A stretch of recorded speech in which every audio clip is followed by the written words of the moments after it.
he is right now. And reading these polls going in the wrong direction for him inside the Republican Party, hearing these proclamations that Antifa was on the hill when he knows that they aren't there. I'm just curious, what's your latest read? In terms of on where I think his head is at, or just in terms of where he fits in? Yeah, I think where his head is at, and the eternal question of whether he's going to run again in 2024, or if this guy understands in his gut that it's slipping away.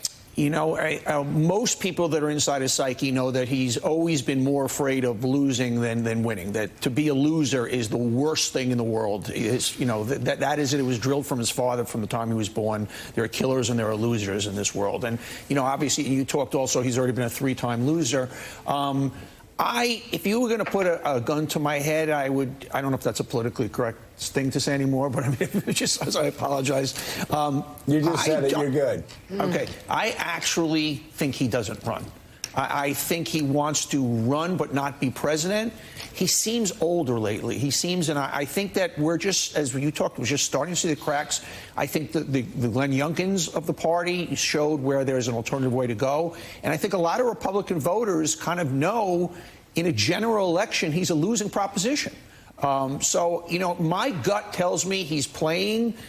If I was a betting man, I'd say he does not run again. And I know that's not the consensus. That's just my gut.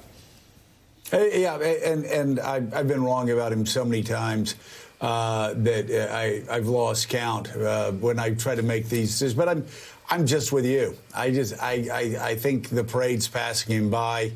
He didn't expect to win the first time. It was one of the worst branding ideas gone horribly wrong. He won. I think he loved being in the White House. But he can see. I think the parade's passing by. Jonathan Lemire, though, of course, he's still raising a lot of money. He's still in the middle of the mix. The question is, though, how does he keep up with the even more extreme brand of republicanism that we're seeing out there when, of course, we saw over the past month or so him actually doing the responsible thing on vaccines and on getting boosts. And you've got people like Ron DeSantis trying to outflank him on the extreme right.